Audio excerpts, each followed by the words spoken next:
Hello दोस्तों। आज हम आपके लिए लेके आए हैं गेहूं के आटे से बनने वाला बिल्कुल खस्ता और चटपटा नाश्ता।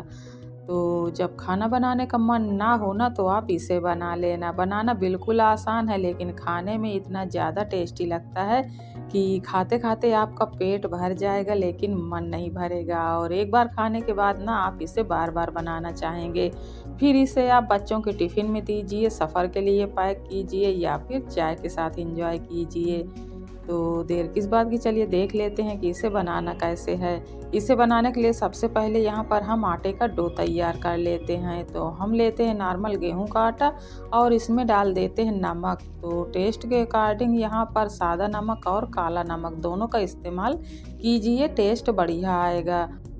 और अब इसमें डाल देते हैं आधा चम्मच अजवाइन और 1 चम्मच के करीब सफ़ेद तिल। तो अगर हैं तो आप तिल ज़रूर से डालें।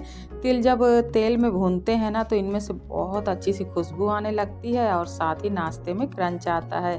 1/4 चम्मच हल्दी पाउडर डाल देते हैं और 1/4 चम्मच खटाई पाउडर डाल देते हैं।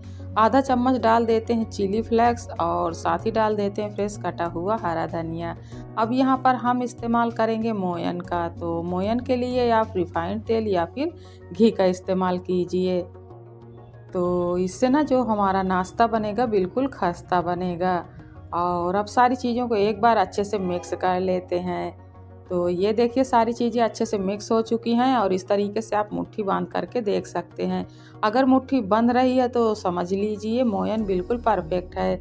अब इसमें डालिए नॉर्मल पानी और इसका थोड़ा से सख्त आटा लगा लीजिए। जैसे आप पूड़ियों के लिए आटा तैयार करते हैं ना, बिल्कुल उसी तरीके का हमें आटा लगा करके तैयार कर लेना है। बहुत लूज नहीं होना चाहिए और ना ही बहुत ज़्यादा सख्त होना चाहिए।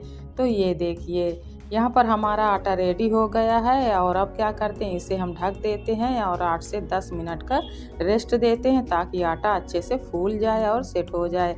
तब तक हम इसकी स्टफिंग तैयार कर लेते हैं। तो चलते हैं गैस की तरफ, लेते हैं कढ़ाई और इसमें डालते हैं 1 चम्मच के करीब तेल। और जब तेल गर्म हो जाए तो 1 चम्मच डाल दीजिए साबुत धनिया और 1 चम्मच डाल दीजिए साबुत सौंफ। इससे ना बहुत बढ़िया टेस्ट आता है, आप इन्हें ज़रूर से डालें।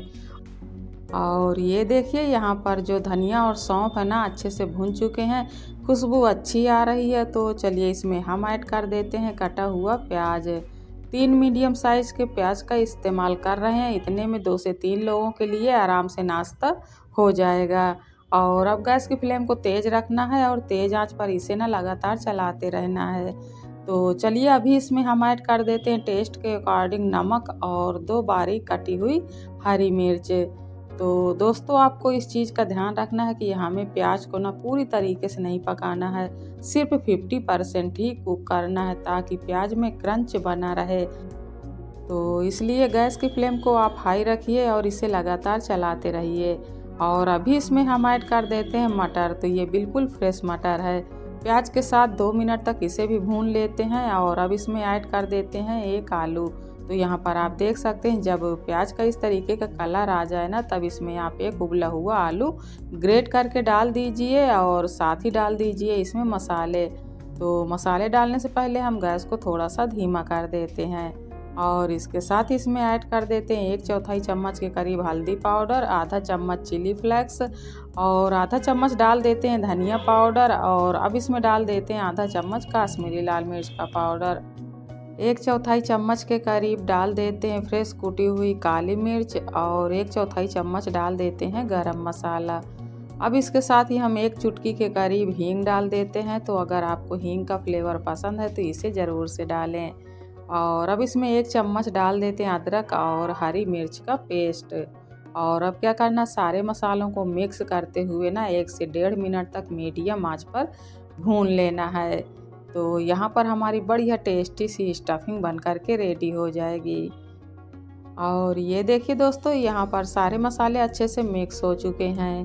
तो अब इसमें डाल देते हैं फ्रेश कटा हुआ हरा धनिया और थोड़े से रोस्टेड मूंगफली के दाने और साथ ही डाल देते हैं आधा चम्मच आमचूर का पाउडर। और अब इसके टेस्ट को और ज़्यादा बढ़ाने के लिए इसमें ऐड कर देते हैं हम 1 छोटा पाउच भुजिया नमकीन। तो अगर ये नहीं है तो आप यहाँ पर 2 चम्मच के करीब भुना हुआ बेसन ऐड कर दीजिए। इसके डालने से ना स्टफिंग में बहुत बढ़िया टेस्ट आता है। और अब यहाँ पर सारी चीज़ों को एक बार अच्छे से मिक्स कर लेते हैं और इसके बाद गैस को बंद कर देते हैं। तो ये देखिए बढ़िया टेस्टी और चटपटी सी स्टफिंग बनकर के रेडी हो गई है। तो अब हम क्या करते हैं, इसे एक अलग बाउल में ट्रांसफ़र कर देते हैं और जब तक हमारी स्टफिंग ठंडी हो रही है ना, तब तक हम आगे की तैयारी कर लेते हैं। तो ये देखिए दोस्तों, यहाँ पर आटे को रेस्ट करते हुए 10 से 12 मिनट हो चुके हैं और आटा भी अच्छे से फूल गया है। तो हम क्या करते हैं, हाथ में थोड़ा सा तेल लगा करके ना आटे को एक बार और हल्के हाथों से मसलते हुए मुलायम कर लेते हैं। अब इसकी इस तरीके से हम छोटी छोटी लोइयाँ तोड़ लेते हैं। तो लोई को आप हाथ में लीजिए और प्रेस करते हुए बढ़िया से चिकना कर लीजिए। तो इसी तरीके से हम पहले सारे आटे की लोइयाँ तोड़ करके तैयार कर लेते हैं, इससे हमें नाश्ता बनाने में आसानी होगी। और अब यहाँ पर हम एक लोई हाथ में लेते हैं और इस तरीके से इसको प्रेस करते हुए कटोरी नुमा बना लेते हैं। और अब यहाँ पर जो हमने स्टफिंग तैयार की है ना, 1 से 1.5 चम्मच स्टफिंग इसके सेंटर में रखिए। तो यहाँ पर हमें ना स्टफिंग को अच्छे से दबा दबा करके भरना है। इसके बाद आटे को हर तरफ से उठाते हुए इसे पूरी तरीके से सील कर देना है। तो ये देखिए, ये काम ना बहुत ही आसानी से हो जाता है। और आटे को ना अच्छे से चिपका दीजिए ताकि ये तेल में खुले नहीं। और इसके बाद इन्हें हथेली में रख कर के इस तरीके से प्रेस करते हुए थोड़ा सा बढ़ा दीजिए। तो आप चाहो तो इस काम के लिए बेलन का भी इस्तेमाल कर सकते हो, लेकिन ये काम हाथ से भी अच्छे से हो जाता है। तो ये देखिए दोस्तों, यहाँ पर मैंने इतना सारा नाश्ता बना लिया है। चलिए इनको हम फ्राई कर लेते हैं और बाकी का जब इसे हम फ्राई करेंगे ना, तब बनाते जाएंगे। तो इसके लिए हम चलते हैं गैस की तरफ और ये देखिए तेल भी हमारा गर्म हो चुका है। तो इनको पकाने के लिए ना तेल बहुत ज़्यादा गर्म नहीं होना चाहिए। तो यहाँ पर आप तेल का टेम्परेचर चेक कर सकते हो। और ये देखिए इस तरीके से हम एक एक करके नाश्ते को तेल में डालते जाएंगे और एक बार में उतने ही पीसेस डालेंगे जितने की कढ़ाई में आसानी से आ जाएं। और तुरंत आप कलछी नहीं चलाइए, थोड़ी देर बाद जो नाश्ता है ना खुद ही तेल में तैर कर ऊपर आने लगता है।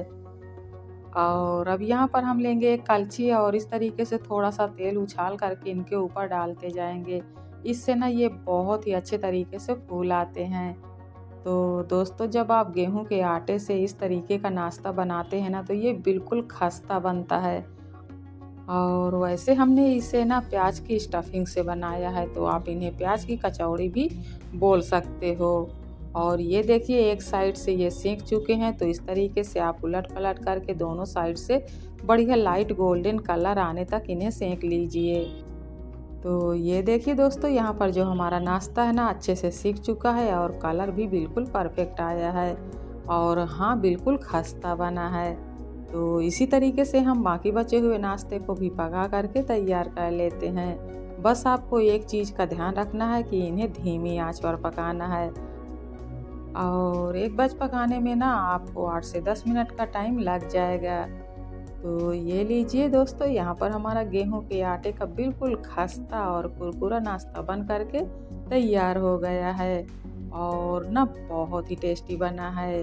बनाना बिल्कुल आसान है, वो तो आप देख ही चुके हैं। तो जब मन खाना बनाने का बिल्कुल भी ना कर रहा हो ना, तो आप इसे बना लेना। खाते खाते पेट भर जाएगा लेकिन मन नहीं भरेगा। तो देर किस बात की, आप इसे बनाइए, बच्चों को टिफ़िन में या चाय के साथ या सफ़र के लिए पैक कीजिए और एंजॉय कीजिए। हम मिलते हैं आपसे फिर अगले वीडियो में, तब तक के लिए बाय।